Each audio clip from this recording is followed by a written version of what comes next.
Bismillahirrahmanirrahim. Assalamualaikum warahmatullahi ta'ala wabarakatuh.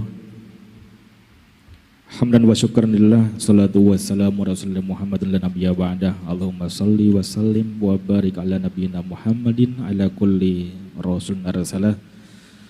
Siyaratul kiram, Ustaz Kiai Haji Ahmad Muzaki STHI Al-Hafidh, yang kami hormati para jamaah Masjid Al-Akbar Surabaya, para pemirsa dan pendengar dimanapun Anda berada. Pada hari ini, hari Senin 19 Agustus 2024, kita dapat berjumpa kembali di agenda ngaji kitab Nasul Hibat bersama Ustadz Kiai Haji Ahmad Muzaki STHI Al-Hafidh sampai menjelang salat Isya.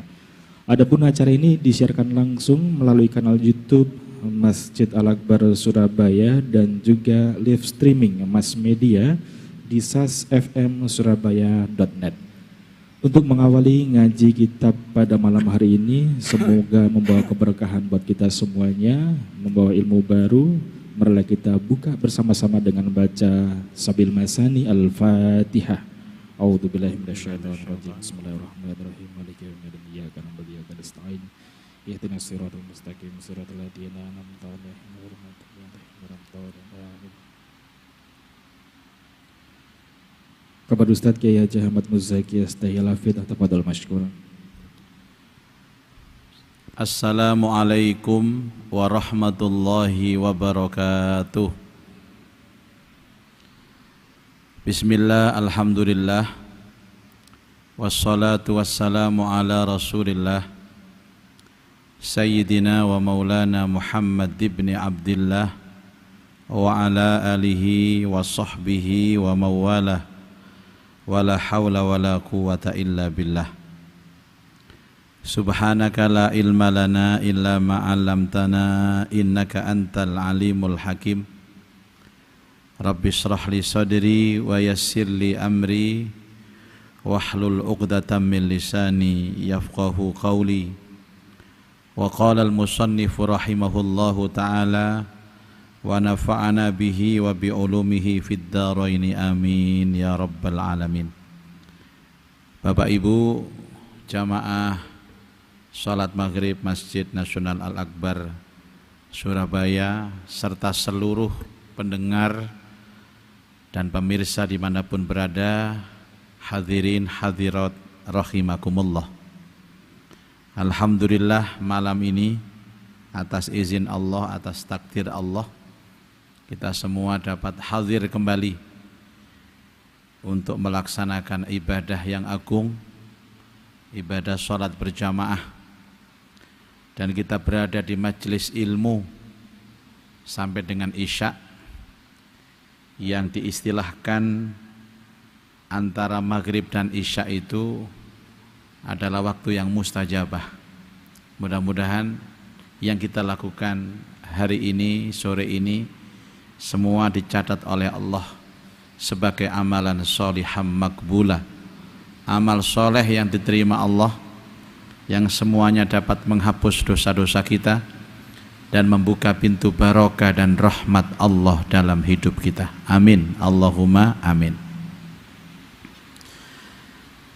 Pelajaran malam ini adalah makalah yang ke-51 di dalam bab sulasi atau bab nasihat 3. Temanya adalah tentang makrifat kepada Allah. Bismillahirrahmanirrahim. Wal maqalatul hadiyatu wal khamsun, utawi makalah yang ke-51. Pelajaran atau nasihat yang ke-51. Iku qala, telah berkata Zunnun al-Misri radhiyallahu an. Zunnun al-Misri nama aslinya Thauban ibnu Ibrahim. Di makalah yang sebelumnya disebutkan tentang siapa Zunnun al-Misri, tentang sejarah dan biografinya. Dia berkata, al-arifu billahi ta'ala asirun wa qalbuhu basirun wa amaluhu lillahi katsirun. Al-arifu billah, orang yang mengenal Allah, bahasanya makrifat kepada Allah. Asirun adalah orang yang tertawan. Tertawan dengan apa? Ay marbutun bihubbihi. Dia tertawan atau diikat dengan cintanya. Orang cinta itu bawaannya apa, Pak? Rindu. Berarti kalau dia arif atau kenal kepada Allah, bawaannya ikatan hatinya hanya kepada Allah. Ada yang pernah muda enggak ini? Ya, pasti pernah muda, nggih. Pernah SMA, pernah kuliah, atau pernah SMP. Dulu ketika kenal dengan perempuan itu kan, cinta pertama itu kan gak iso turu, Pak. Buka buku ketok iku makan ya ingat itu. Marbut itu namanya ikatan. Tidak bisa lepas. Tengok kanan teringat si dia. Tengok kiri teringat si dia. Danga eling, dilu eling. Dulu kalau nggak salah waktu saya masih remaja itu ada lagunya Dina Mariana. Judulnya Ingat Kamu. Aku mau mandi ingat, aku mau tidur ingat, aku mau belajar ingat. Ada yang masih ingat? Pak Lili ingat ya? Berarti sudah tua Pak Lili ini. Itu lagu lawas, Pak. Anak-anak milenial, anak Gen Z tidak mungkin hafal. Saya pernah bertanya dengan sang pencipta lagu itu. Katanya dinisbatkan kepada Allah. Jadi kamunya itu Allah gitu. Aku mau mandi ingat Allah, aku mau tidur ingat Allah, aku mau makan ingat Allah, aku mau belajar ingat Allah, tengok kanan ingat Allah, kiri ingat Allah, lagi susah ingat Allah, lagi bahagia ingat Allah, di masjid ingat Allah, di luar masjid ingat Allah. Itu namanya marbutun bihubbi. Ada ikatan di hatinya yang tidak bisa lepas dari Allah. Sakit kira-kira ngoten niku. Insyaallah nggih. Ya bareng-bareng belajar lah. Terus ada yang bertanya, Pak, bagaimana saya itu efeknya ingat Allah itu bagaimana? Ada dua, Pak. Yang pertama, tidak risau dan takut dengan kehilangan dunianya. Jadi tidak pernah takut, Pak. Nggak pernah takut kalau dipecat dari pekerjaannya. Kalau punya toko nggak pernah takut kalau tokonya nggak ada pembelinya.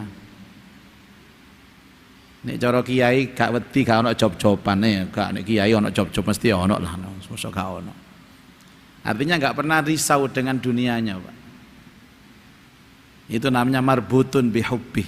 Karena dia yakin bahwa hidupku dijamin Allah, rizkiku dijamin Allah.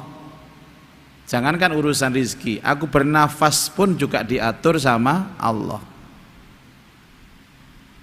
Panjenengan pernah nggak merasakan khawatir engko menemangan opo? Jangan-jangan aku ini di PHK, jangan-jangan aku bisnis ini gagal. Pernah Bapak Ibu? Pernah khawatir? Berarti kan hatinya belum marbutun bihubbih. Hatinya itu belum terikat dengan cinta kepada Allah. Mungkin sudah tapi nggak 100%. Kalau 100% itu namanya mutmainnah, hati yang damai, hati yang tenang. Ini yang pertama, nggak gusar, nggak gelisah, nggak takut dengan kehilangan dunianya. Yang kedua, dia tidak ada harapan kecuali akhirat, Pak. Harapannya akhirat. Hatta dia bekerja pun harapannya akhirat. Ya Allah, saya mengais rizkimu supaya saya dapat rizki, nanti dari rizki itu saya bisa taat, saya bisa ibadah. Itu wangel nggih. Tapi Kalau sudah ketemu jalannya Pak, tidak ada orang yang paling berbahagia melebihi kebahagiaan orang ini. Yang cantolannya itu adalah Allah. Tidak pernah takut, gusar, gelisah atas kehilangan dunianya, tapi harapan hatinya itu selalu akhirat. Itu namanya asirun, bermakna marbutun bihubbih, hatinya terikat itu karena cinta kepada Allah. Ada sinetron Pak Bu, seorang perempuan ini menikah dengan pujaan hatinya, seorang laki-laki, kemudian sang laki-laki ini pamitan kepada dia, Dek, Mas mau merantau. Biasanya orang yang suka merantau itu orang mana Pak? Orang Padang sana, orang Sumatera Barat. Ada orang Padang sini. Banyak ya jamaah kita orang Padang. Kok tahu Ustadz? Sering dikirimin nasi Padang.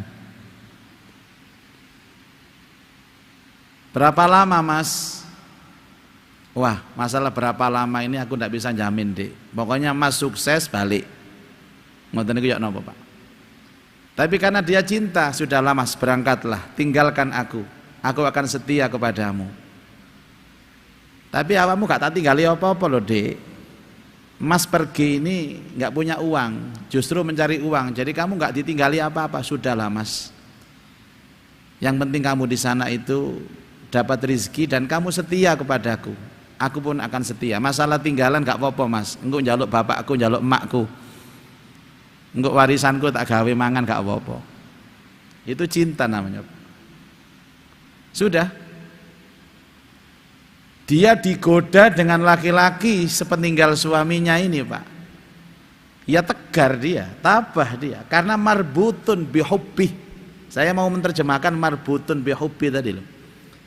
Di hatinya ada cinta, di hatinya ada kesetiaan. Dan itu enggak tergantikan Bapak Ibu. Itu kepada Allah.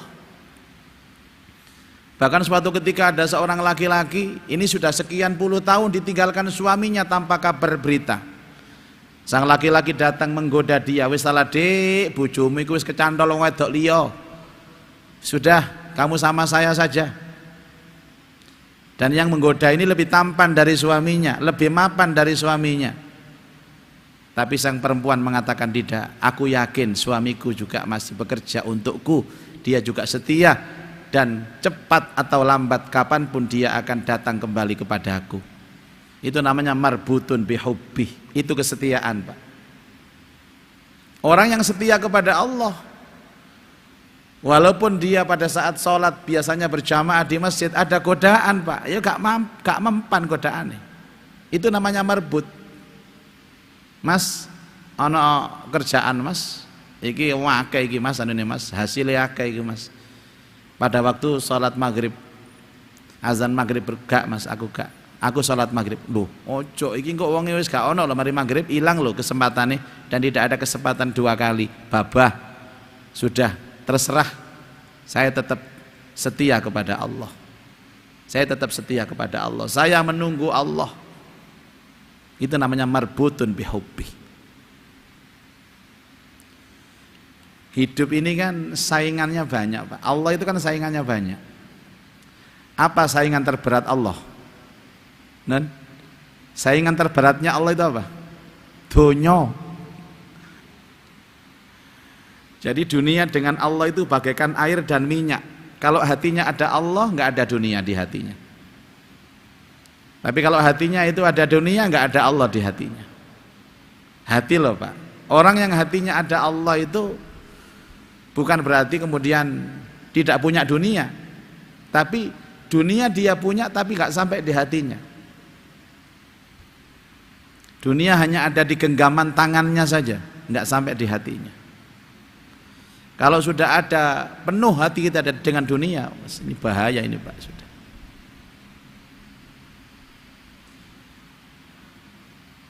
Maka dulu saya sampaikan bahwa kita ini di samping ngaji, ini kan tirakatnya otak ya Pak ya.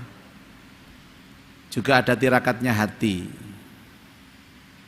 Tirakatnya hati itu ya dengan puasa, dengan qiyamul lail. Jadi ada ilmu, ada tirakat. Nek mboten nggih jebol Bapak Ibu. Ngaji ngeten tok berarti pinter sampean, ngerti agama, tapi tidak semua orang yang mengerti agama itu bisa menjiwai sampai ke lubuk hati yang paling dalam. Itu namanya marbutun bihubbi. Orang yang arif kepada Allah yang pertama cirinya terikat dengan cinta. Wa qalbuhu basirun, wa qalbuhu dan hatinya iku basirun, awas. Basir itu kan benar-benar bisa melihat Bapak Ibu. Pakai sigot fa'il ya, benar-benar bisa melihat. Tidak hanya melihat tapi titis, awas, teliti, itu basir. Itu orang yang arif billah. Apa maksudnya basir? Ay muzayyanun, yang dimaksud itu dihiasi hatinya, libatinihi, di batinnya orang yang arif ini, bil muraqabah, dengan muraqabah, merasa diawasi Allah. Jadi ruang gerak-geriknya ini dia sudah yakin kalau saya diawasi Allah, itu yakin betul Pak. Sehingga celah untuk berbuat dosa tidak ada, celah berbuat maksiat tidak ada. Ya sami kali panjenengan berada di satu lokasi, ada mandor yang mengawasi. Apa yang terjadi Pak? Nggak akan ada karyawan itu kalau dia diawasi mandornya santai-santai itu kebetulan enten. Apalagi sampai turu, apalagi sampai keluar dari pekerjaannya, enggak. Atau orang diawasi CCTV. Hari ini kan kita melihat misalkan area ini diawasi CCTV. Akhirnya kita merasa hati-hati Pak. Padahal CCTV ini mati kok Pak. Ya karo wong ana CCTV ku lho. Itu namanya muraqabah. Gerak-gerik yang selalu merasa diawasi Allah. Makanya hati-hati Pak orang yang arif itu. Padahal Allah itu pengawasannya ya tidak seperti CCTV. CCTV dikatakan area ini diawasi CCTV 24 jam. Padahal jangkauan CCTV itu kan mungkin ada zonanya Pak, ada batasannya. Mungkin ada tembok, di belakangnya tembok niku pun mboten saged napa terpantau CCTV. Nah, tapi Allah bagaimana? Allah muhitum bima ya'malun. Allah itu meliputi kalian semua dengan apa yang kalian kerjakan. Basirun melihat, sami'un mendengar, alimun tahu. Nah, orang yang arif itu kan orang yang begitu Pak. Ya Allah, saya diawasi, gerak-gerik saya diawasi. Saya memandang diawasi, saya noleh diawasi, saya bergerak saya diawasi. Itu batinnya. Walidhahirihi, dan dengan zahirnya ini bil muhasabati, selalu muhasabah. Jadi batinnya merasa diawasi, zahirnya muhasabah. Muhasabah ini introspeksi Bapak Ibu. Apa yang sudah saya lakukan hari ini. Makanya saya sering mengatakan bahwa kita sholat ini kan sesungguhnya muhasabah Pak. Subuh sampai zuhur. Apa yang dilakukan mulai subuh sampai zuhur itu muhasabahnya pada waktu zuhur. Apa yang dilakukan zuhur sampai waktu asar itu muhasabahnya waktu asar. Apa yang dilakukan asar, muhasabahnya maghrib. Jadi setiap waktu itu muhasabah terus. Hari ini apa yang saya lakukan, kebaikan apa yang sudah saya lakukan, kemaksiatan apa yang sudah saya lakukan. Sampai akhirnya terakhir mau tidur setelah sholat isya itu muhasabah lagi. Makanya jarak waktu sholat isya sampai subuh itu kan jauh Pak. Karena nggak ada yang dimuhasabah, wong turu aja nih sampean. Nah tapi kalau bangun, wong sekarang ini justru maksiatnya itu di malam hari kok. Banyak orang berbuat maksiat itu justru marisa. Ya, contohnya ya maling itu lah ya marisa toh Pak. Masa ono maling awan-awan itu maling kepepet jenenge. Itu muhasabah. Jadi nyaris tidak ada satupun celah dia itu lepas dari Allah. Batinnya merasa diawasi, zahirnya muhasabah. Hari-hari ini Pak, banyak anak-anak sedang mempersiapkan diri untuk mengikuti MTQ nasional nanti awal bulan. Anak-anak ini kan tiap hari itu dinilai oleh pakarnya, baik yang qori maupun yang hafid maupun yang mufassir maupun yang khot itu diteliti. Selalu ada salahnya saja, padahal mereka ini sudah terseleksi. Ini pembinaan sudah tahap yang ke-15 ini kalau nggak salah. Berarti sudah berapa bulan mereka ini di karantina? Sudah 15 bulan, setahun lah. Jadi setiap tampil diteliti, dinilai, tampil diteliti. Ada yang mengatakan saya ini padahal sudah juara Pak, kok selalu salah ya? Karena begitu Pak, orang kalau mau cari yang baik itu harus dinilai, diteliti, diseleksi. Sudah ketemu lagi, diseleksi lagi, ketemu lagi, diseleksi lagi, sampai benar-benar tidak ketemu salahnya. Lah orang menilai ini kan sama dengan muhasabah. Mohon maaf, anak-anak yang ngaji tanpa dinilai itu ngajinya sembrono Pak. Ya sama dengan ngaji sendiri dengan ngaji disimak sama guru, lebih hati-hati mana? Ya sama guru dong. Itu sama dengan orang arif billah. Orang yang arif itu amalnya itu dia yakin saya dinilai sama Allah, saya dilihat sama Allah. Itu beda Pak. Lah berhubung awak-awak ini kadang-kadang gak rumangsa dinilai, ya ngawur. Gimana mboten? Anak-anak lho Pak, saya kemarin benar kok ini salah. Bukan, kamu bukan salah.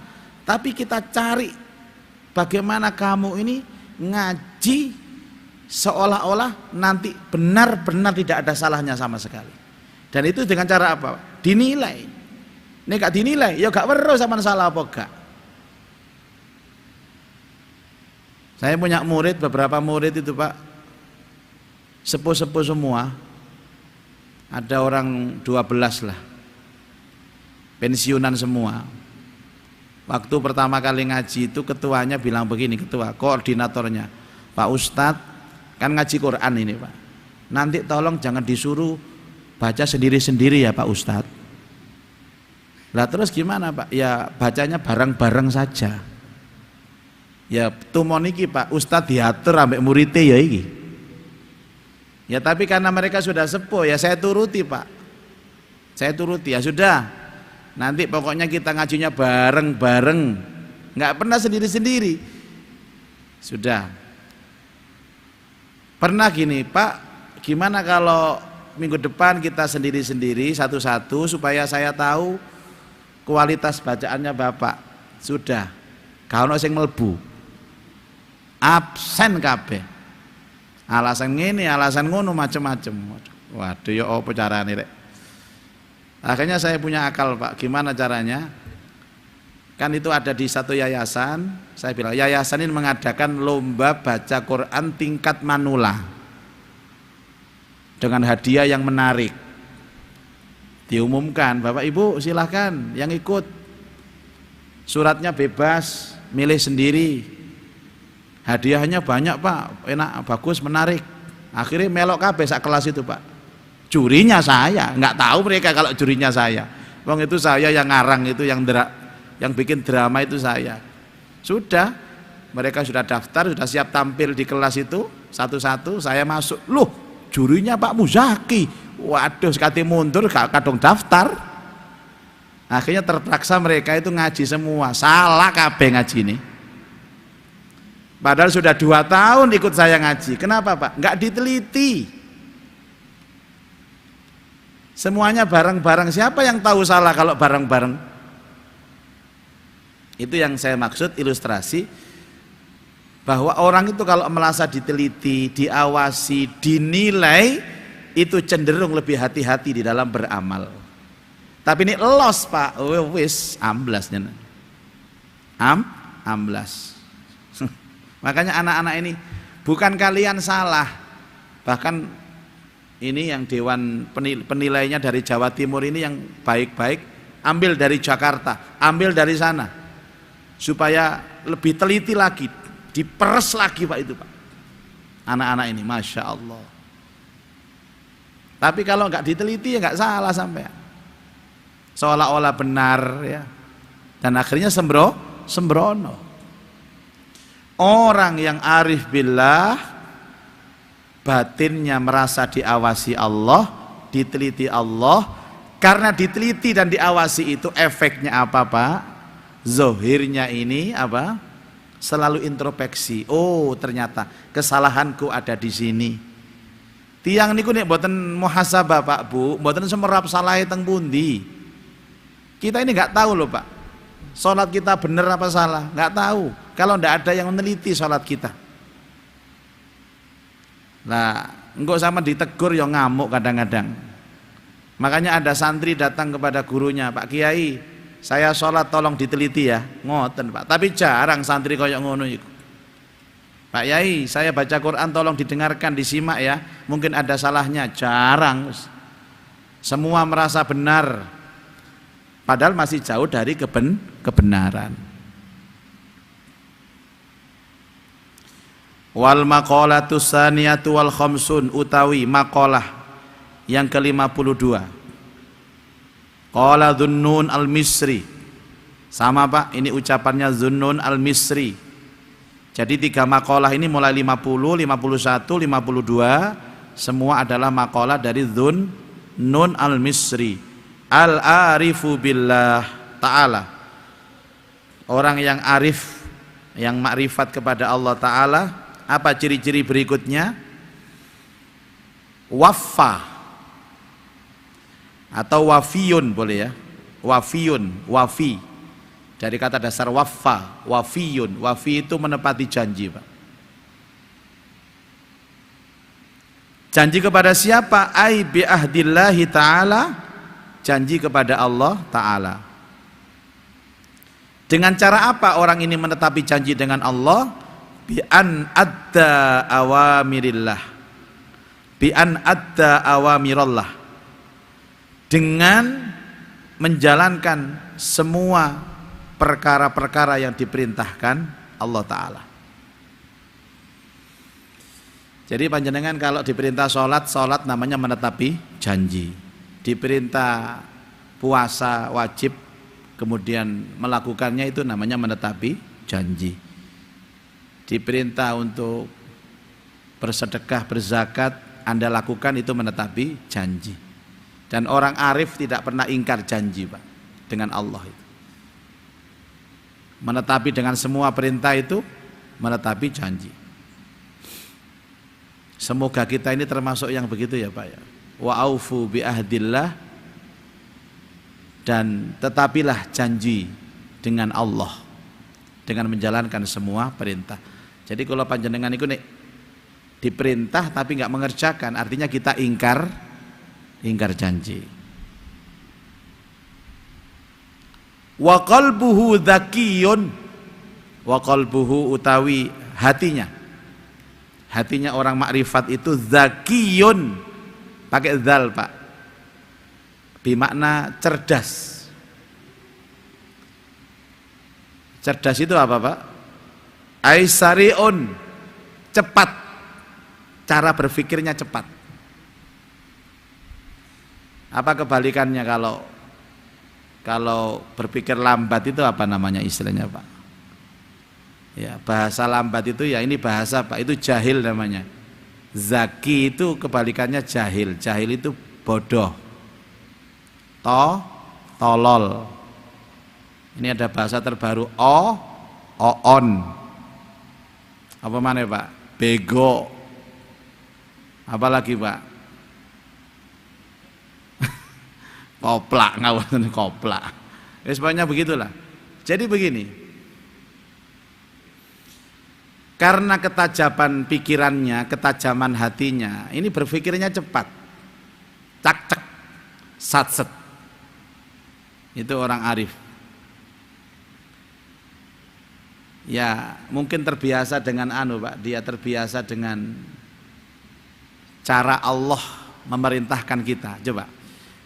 Begini, pernah nggak tahu ayat ini? Wallahu sari'ul hisab. Wallahu sari'ul hisab. Allah itu maha cepat di dalam perhitungannya. Pernah dengar nggih? Makanya orang zaki, orang yang cerdas itu kan setiap beramal itu cepat, Pak. Allahu Akbar, Allahu Akbar. Maghrib, cepat, sekadek mikir lian nih. Gitu loh, Pak. Ngaji begini juga sama. Baik pengajian, longgo, sudah. Itu zaki namanya. Ada yang memaknai zaki itu orang yang pandai membaca peluang. Ya kalau banyak orang urusan dunia itu banyak yang bisa membaca peluang. Tapi berapa banyak orang yang bisa membaca peluang akhirat? Seperti panjenengan ini kan membaca peluang akhirat. Ngaji rek, set.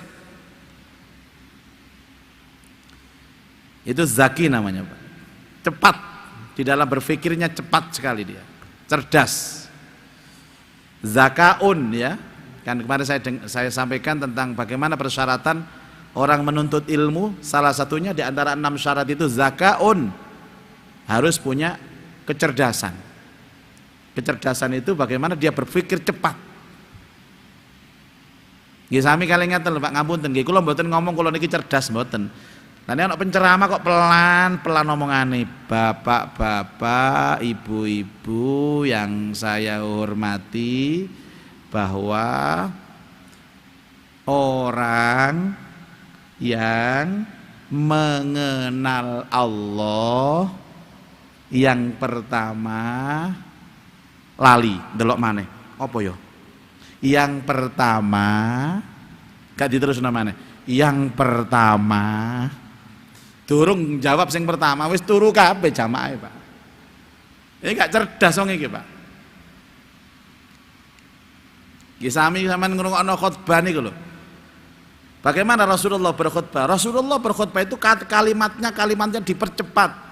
Intonasinya dikeraskan. Saudara-saudara, bertakwalah kepada Allah. Takwa itu menjalankan perintah, menjauhi larangan. Bentuk aplikasi takwa lah ngoten Pak khutbah. Melek kabeh. Iki enggak masyiral muslimin wa zumratal mu'minin. Marilah kita meningkatkan takwa. Sing buri. Walah rek. Ya makanya ini Pak, sekarang ini fenomenanya khutbah Jumat mendengarkan itu ya pengantar tidur. Ya karena modelnya seperti itu. Ono koncone gak iso turu Mas, gak iso turu Mas. Ayo melok aku, turu kon. Nang ndi? Jumatan. Zaki itu cek gitu Pak. Wa amalu lillahi zakiyun, dan amalnya karena Allah tidak punya tendensi zakiyun, bersih. Zaki cerdas, zaki bersih. Aja ndelok ngono kok nang aku sampean aku gak enak lho. Nggih kebetulan nama saya Zaki. Apa yang dimaksud salihun zaidun fi kulli waqtin? Orang yang arif billah ini Pak, mentalnya itu kepingin baik terus dan kepingin nambah kebaikannya. Gak apik tok tapi nambah kebaikannya. Aku kurang opo. Hari ini berapa juz? 1 juz. Besok harus 1,5 juz. Harus 2 juz.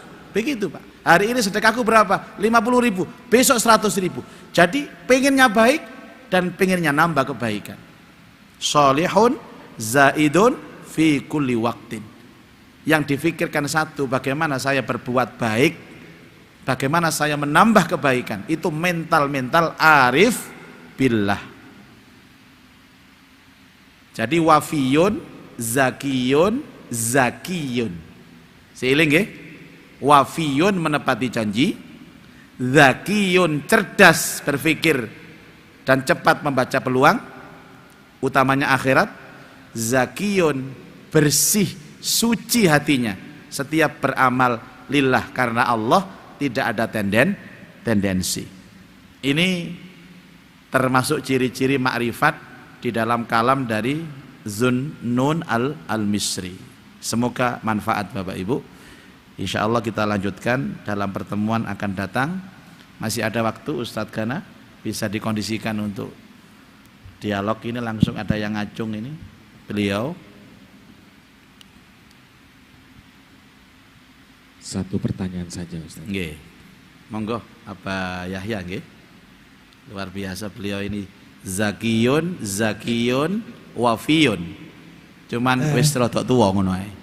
Assalamualaikum warahmatullahi wabarakatuh. Mohon maaf Ustaz. Salam warahmatullah. Nggih apa?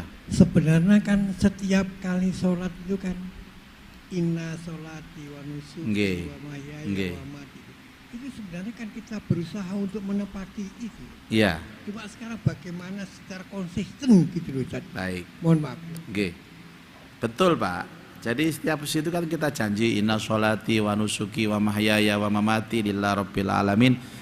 Sesungguhnya sholatku, ibadahku, manasikku, hidupku, matiku hanya untuk Allah. Betul. Setiap hari, setiap sholat kita itu membangun komitmen atau menguatkan komitmen untuk menepati janji kepada Allah. Tapi Pak, ujian di sekitar kita ini banyak.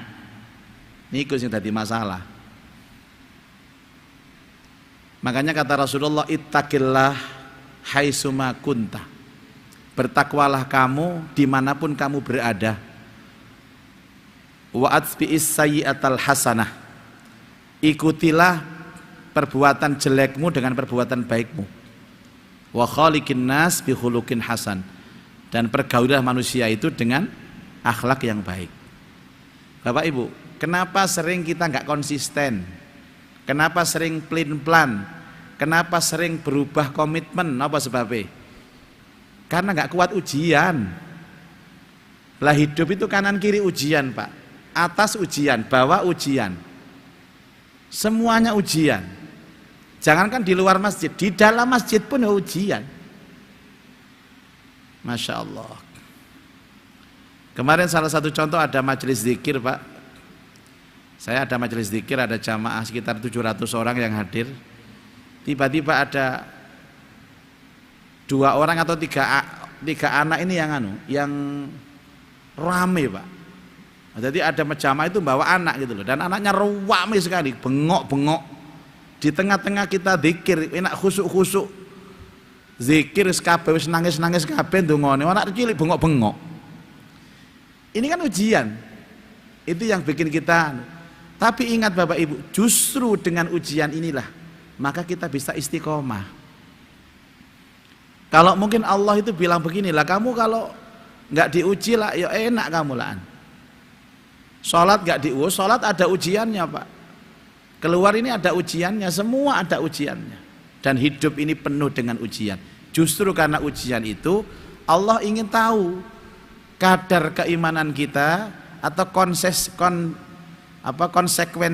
konsistensi kita ini terhadap Allah itu bagaimana. Contoh nggih, jenengan janjian ketemu pengajian, diuji sama Allah di waktu yang sama, di jam yang sama, ditelepon koncone, Cak, iki ono ajak ngopi Cak, aku ono rezeki Cak, ayo melu aku Cak. Jam pira Mas? Mari maghrib jam 6. Dina apa? Senin. Lho aduh. Sudah janji ketemu di sini, ada yang ngajak janji. Itu kan ujian, Pak. Makanya saya katakan, nek ono wong gelem ngaji koyo ngene, tidak semuanya dia istiqomah, Pak. Soalnya kan ono sing ngejak mlaku-mlaku aja nih. Coba nih orang yang ngejak melaku-melaku, ambek ngejak ngopi gratis, mangan gratis, nggak mulai kok kayak duit, gak kira teko sampean, aku roh aku, delok wajah-wajah kau ini, angel, enggak, tapi ada yang serius Pak, tadi loh, makanya Pak Yahya, ayo dikuatkan komitmen itu dengan sadar bahwa itu pasti akan diuji. Waspadalah, waspadalah. Mengatakan nggih? Wallahu a'lam. Allahumma anfa'na bima 'allamtana wa 'allimna ma yanfa'una wa zidna ilman nafi'a. Rabbana atina fid dunya hasanah wa fil akhirati hasanah wa qina adzabannar. Wa sallallahu ala sayyidina Muhammad walhamdulillah rabbil alamin. Subhanakallahumma wa bihamdika asyhadu an la ilaha illa anta astaghfiruka wa atubu ilaik. Assalamualaikum warahmatullahi wabarakatuh.